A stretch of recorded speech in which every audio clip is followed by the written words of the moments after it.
Şimdi Türkiye'deki göç bürokrasisiyle ilgili en büyük problematik iki tane temel sebepten oluşuyor. İlki bu hani yönetmelikleri ya da genel olarak prosedürleri tanımlayanların çoğu zaman mevzuat, yönetmelik ya da işte yasalar gibi ciddi anlamda bürokratik ve aslında sıradan vatandaş, sıradan insan tarafından anlaması zor belgelerden oluşuyor olması.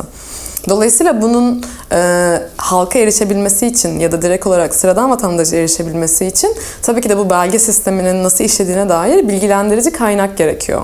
Yani çünkü eğer herhangi bir hukuki altyapınız ya da bilgi dağarcığınız yoksa buna dair, bunu sıradan bir vatandaş olarak anlamanız oldukça zor. Hele yani ana dile çok hakim olmayan bir göçmen olarak anlamanız neredeyse imkansız. O yüzden zaten bu aracı firmalar ya da danışmanlar ya da buna benzer başka mekanizmalara ihtiyaç duyuluyor. Ama bunu devlet kendi eliyle sağladığı zaman, sağlarsa ya da buna dair herhangi yapması gereken herhangi ya da işte çeşitli imkanları sağlarsa o zaman zaten bu aracı mekanizmalara ve bu süreçte yaşanan çoğu hak ihlaline aslında alan kalmaz ya da sebep olmaz. Dolayısıyla bunu açıklayıcı, sıradan vatandaşın anlayabileceği dilde ve çok daha hani dijital olarak ulaşılabilecek biçimde bu kaynakları sunması aslında devletin zaruri görevi ve bunun yapılması da mecburi.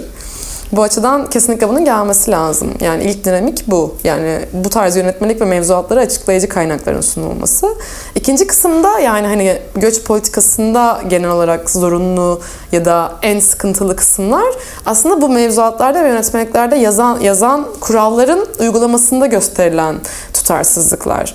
Yönetmeliklerin hani sıradan dil için ya da sıradan insan erişimi için erişilebilir olmamasının dışında bir de aynı zamanda uygulama tarafında da çok ciddi bir problematik kısım görüyoruz biz göç politikalarının yürütülme biçiminde. Çünkü genel olarak hani mevzuatta, yönetmeliklerde belirlenen kuralların ya da standartların münferit olarak işte bunu uygulayan kamu görevlileri tarafından kişiye göre değişen keyfi prosedür yaptırımlarını gözlemliyoruz. Bu özellikle sığınmacı statüsünde ya da mülteci statüsünde olan pek çok insan için zaten geçerli ve artık ne yazık ki bilinen bir dinamik. Türkiye'nin göç politikasında ayrımcı ve zaman zaman da kişiye göre değişen uygulamalarla sonuçlanması. Ama aynı zamanda bu şey için de geçerli, yani hani Türkiye'ye tekrar geri dönmek isteyen göçmenler için de geçerli. Çünkü kendi dosyalarının kriterleri dahilinde bazen mevzuata da çok hakim olmadıkları için o görevlinin mesela kişisel yaptırımına, kişisel ayrımcılığına maruz kalabiliyorlar.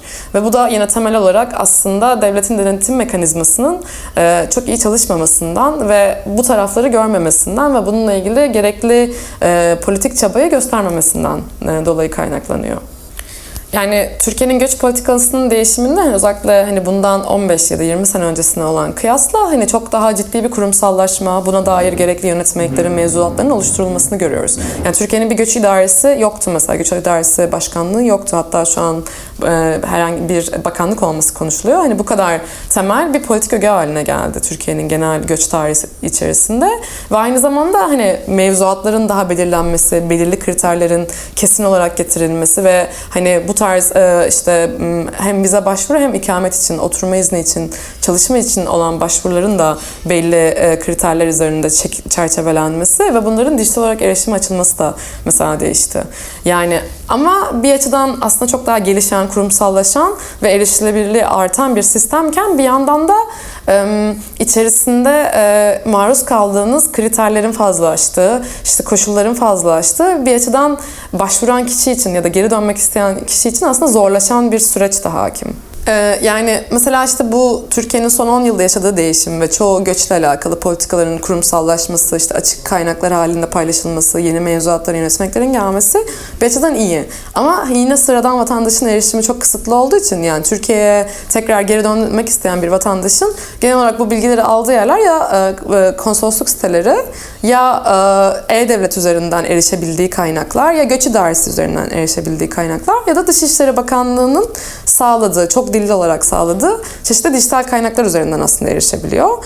Diğer yollar zaten eski bildiğimiz beynelmilel, işte konsolosluktan randevu alma, oradaki uzmanlarla konuşma ve ya da dilekçe yoluyla çeşitli belgeleri ya da bilgiyi talep etme gibi, ki bürokratik olarak bunun çok çok zor olduğunu, çok yavaş işlediğini zaten biliyoruz. Hatta dijitalleşmenin gelmesinin temel etkenlerinden bir tanesi bu, ya da hayatımızı kolaylaştıran bürokratik açıdan en büyük avantajı bu. Lakin hani Türkiye kontekstinde bu bilgilerin çoğu zaman gerekli şekilde güncellenmediği, eski belli kriterlerin ya da kuralların hala işte Google'ladığınız zaman sitelerde karşımıza çıktığı ve çoğu zaman başvuran kişileri yanlış yönlendirdiğini görüyoruz. Ek olarak yani bu işte aracı firmaların çoğu zaman devlet tarafından doğru bilgilendirmediği için ya da konsolosluklar tarafından güncel olarak bilgilendirmediği için kişileri yanlış başvuru yöntemlerine, yanlış belgelendirmelere yönlendirdiğini ve çoğu zaman bu durumlarda hem hak kaybı hem finansal kayıplarla karşı karşıya kaldıklarının fazlasıyla farkındayız.